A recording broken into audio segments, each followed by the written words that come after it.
Hi friends, welcome to Shailo's kitchen. தேங்காய் பால் சாதம் எப்படி செய்யுதுன்னு பார்த்துடலாமா?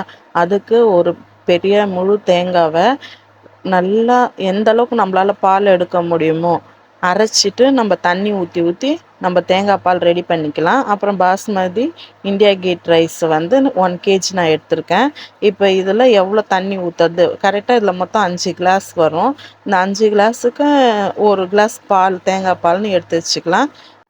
பிரிஞ்சி இலை, அன்னாசிப்பூ, பட்டை, சோம்பு, கல்பாசி, இது வரைக்கும் ஏலக்காய் ஒரு 4 எடுத்து வச்சுக்கலாம் இது வறுக்கிறதுக்கு. அப்புறம் ஒரு 4 வெங்காயம், புதினா, கொத்தமல்லி, முந்திரி, பச்சை பட்டாணி, பீன்ஸ், கேரட், தக்காளி, ஒரு 10 பச்சை மிளகா. இப்போது இஞ்சி பூண்டு பேஸ்ட்டு, தேங்காய் பாலை நல்லா அரைச்சி எடுத்து வச்சுருக்கோம். இப்போ ரைஸோடைய கணக்குக்கு பாஸ்மதி ரைஸை 1 கிளாஸ் எடுத்துருக்கேன்னா 1 கிளாஸ் தேங்காய் பால் ஆட் பண்ணிக்கலாம். இந்த கிளாஸ் அளவுக்கு இந்த கிளாஸில் நான் இதில் தேங்காய் பால் எடுத்துக்கிறேன். இப்போ நான் 1 kg போட போகிறேன், 5 கிளாஸு. இப்போ இதுக்கேற்ற அளவுக்கு நான் ஊற வச்சுக்கலாம். நான் அதை வீடியோவில் அப்புறம் காட்டுறேன், லென்த்தாக போகும் வீடியோ. வாங்க இப்போ நம்ம என்னென்ன ஐட்டம்ன்றதை ஒரு வாட்டி பார்த்துக்கோங்க. பட்டாணி, கேரட், பீன்ஸு, இஞ்சி பூண்டு பேஸ்ட்டு, பச்சை மிளகா, தக்காளி, வெங்காயம், முந்திரி, கொத்தமல்லி, புதினா, வெங்காயம், தேங்காய் பால், மசாலா ஐட்டம், அரிசி ஊற வச்சு ரெடி பண்ணி வச்சாச்சு. வாங்க வீடியோக்குள்ளே போயிடலாம். முதல்ல ஸ்டவ் பற்ற வச்சிடலாம். இப்போது வந்து குக்கர் காயிட்டோம். அதுக்குள்ளேயே நம்ம கடாய் வச்சுட்டு இதில் 2 ஸ்பூன் நெய் போட்டுக்கலாம். இது எதுக்குன்னா நம்ம முந்திரியை வறுத்து வச்சுக்கலாம். ஏன்னா அதிலே போட்டு நம்ம வதக்கும் போது முந்திரியோடைய அந்த சாஃப்ட்னஸ் ஆகிடும். அப்போ நம்ம சாப்பிடும் போது அந்த க்ரன்ச்சி இருக்காது. இப்போ இதை நம்ம தனியாக வறுத்து வச்சுட்டு லாஸ்ட்டாக ஆட் பண்ணும்போது நல்லா அந்த க்ரன்ச்சினஸ் இருக்கும். அதுக்காக நான் முந்திரியை தனியாக இந்த மாதிரி கோல்டன் ப்ரௌனாக வறுத்து எடுத்துக்கலாம். பாருங்கள், நல்லா ஒரு கோல்டன் ப்ரௌனாக வந்துடும். ஏன்னா இதை ஃபஸ்ட்டு அதிலே போட்டு ஆட் பண்ணி செய்யும் போது அப்படியே சாஃப்டாகிடும். இதே நம்ம லாஸ்ட்டாக போடும்போது நல்லா அந்த கிறிஸ்பியாக அங்கங்கே சாப்பிடும் போது கடிப்படும், டேஸ்டியாக இருக்கும். நம்ம கார்னிஷிங்க்கும் லாஸ்ட்டாக இதை ஆட் பண்ணும்போது நல்லாயிருக்கும் பார்க்குறதுக்கே. இப்போது நல்லா கடாய் காஞ்சிடுச்சு. இதில் 2 ஸ்பூன் நெய் சேர்த்துடலாம். நல்லா நெய் இது ஸ்மெல்லுக்கு போகிறது. நீங்கள் இல்லைன்னா டால்டாவும் ஆப்ஷனலாக சேர்த்துக்கலாம். இப்போ ஆயில் சேர்த்துக்கலாம் தேவையான அளவுக்கு. நான் இப்போ இதுக்கு எல்லாத்துக்கும் சேர்த்த மாதிரி நான் ஒரு 50 கிராம் ஆயில் சேர்த்துருப்பேன். ஏன்னா இதில் ரொம்ப ஆயிலும் தேவையில்லை. நம்ம தேங்காய் பால் ஊற்றுறதுனால நம்மளுக்கு அது நல்ல அந்த ஃப்ளேவரும் அதுலேயே ஆயில் விடும். இப்போது நல்லா சோம்பு, அன்னாச்சிப்பூ, பட்டை, ஏலக்காய், கல்பாசி, நம்மளுடைய பிரியாணி இலை, இது எல்லாத்தையும் இதை ஆட் பண்ணி நல்லா பொரியிற அளவுக்கு இதை நல்லா வதக்கிடலாம். நல்ல ஒரு வாசம் கொடுக்கும். நீங்கள் இதை வந்து பிரியாணி மாதிரியே இருக்குதுன்னு நினைக்கவே தேவையில்லை. இதோட ஃப்ளேவரே வேறு மாதிரி இருக்கும். பிரியாணிக்கு நம்ம மிளகாத்தூள் அதெல்லாம் ஆட் பண்ணுவோம்.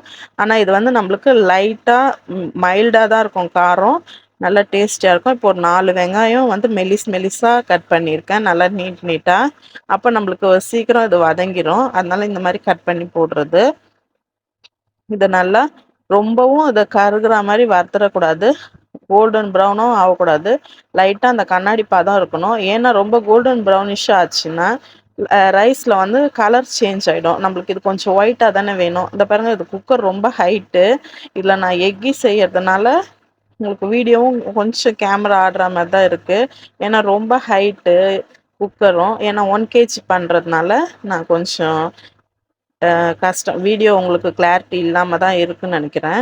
இப்போ நான் கல் உப்பு ஆட் பண்ணிக்கிறேன். தேவையான அளவுக்கு உப்பு சேர்த்துறேன். அப்போ தான் வெங்காயம் நல்லா வதங்கும் கோல்டன் ப்ரௌனாக. இப்போ நல்லா இதை வதக்கிட்டோம். இப்போ இந்த அளவுக்கு வதங்கினதுக்கப்புறமா இதில் இஞ்சி பூண்டு பேஸ்ட் ஆட் பண்ணிக்கலாம். இதில் வந்து அந்த பச்சை வாசனை போகிற அளவுக்கு நல்லா வதக்கிடலாம். இது நல்லா பச்சை வாசனை போய் வதங்கினதுக்கு அப்புறமா நம்ம இதில் தக்காளி சேர்த்துக்கலாம். இந்த தக்காளி எதுக்கு ஆட் பண்ணுறோன்னா, இப்போ தேங்காய் பாலில் நம்ம லெமன் பிழிஞ்சோன்னா அது பால் திரிஞ்ச மாதிரி ஆயிடும். அதனால நான் இப்போ இதில் தக்காளி போட்டுக்கலாம், இந்த புளிப்பு டேஸ்ட்டுக்காக. நம்ம பாலில் லெமன் பிழிஞ்சோன்னாலும் அதுவும் புளிப்பு டேஸ்ட்டுக்கு தான் நம்ம ஆட் பண்ணுறது. அதை விட இதுக்கு தக்காளியே போட்டுடலாம். இன்னும் ஒன்று, இது கலர் கொஞ்சம் சேஞ்ச் ஆகும் லைட்டாக. இப்போ நம்ம அது போடாமல் வெறும் லெமன் பிழிஞ்சோன்னா உங்களுக்கு அந்த புளிப்பு டேஸ்ட் வரும். ஆனால் இப்போ தக்காளி போட்டு பண்ணி தான் பழக்கம், அதனால நான் தக்காளி சேர்த்துருக்கேன். இப்போ பச்சை மிளகா ஆட் பண்ணிக்கலாம். இப்போ பச்சை மிளகா ரொம்ப வதங்கவும் கூடாது, ஏன்னா அந்த காரம் நல்லா அந்த பாலில் இறங்கணும். லைட்டாக வதக்கிட்டு இப்போ எல்லா வெஜிடபிள்ஸும் சேர்த்துக்கலாம். பச்சை பட்டாணி, பீன்ஸு, கேரட் ஆட் பண்ணியிருக்கேன். இப்போ இதை நல்லா வதக்கிக்கலாம். பாருங்க, நல்லா ஃபுல்லா இது வதங்கணும். இப்போ பிரியாணிலாம் செய்தோம்னா அதுக்கு நிறைய மசாலாலாம் சேர்ப்போம். இதில் நான் வந்து வெறும் 1 ஸ்பூன் இஞ்சி பூண்டு பேஸ்ட் லைட்டாக போட்டிருக்கேன். இதில் மிளகாத்தூள் மசாலா எதுவும் சேர்க்கலை, வெறும் ஏற்கனவே போட்ட மசாலா தான். இப்போ கொத்தமல்லியை நல்லா இதில் சுத்தமாக கழுவி க்ளீன் பண்ணி சேர்த்துருக்கேன். புதினாவும் அதில் கொஞ்சம் ஒரு கைப்பிடி அளவு இதில் சேர்த்தாச்சு. இது ரெண்டுத்தையும் போட்டு நல்லா ஒரு வதக்கிக்கலாம். ரொம்ப வதங்கவும் தேவையில்லை. நார்மலாக இதை லைட்டாக வதக்கி எல்லா பக்கமும் கலரி விட்டுட்டு ஒரே ஒரு லேசாக கொஞ்சம் கலர் லைட்டாக சேஞ்ச் ஆகிற டைமுக்கு இப்போ நம்ம ரைஸ் இதில் ஆட் பண்ணிடலாம். இது பாஸ்மதி ரைஸு கரெக்டாக ஒரு 1/2 hour ஊற வச்சது. ரொம்ப அதிகமாக ஊறக்கூடாது, ரைஸ் உடஞ்சிரும்.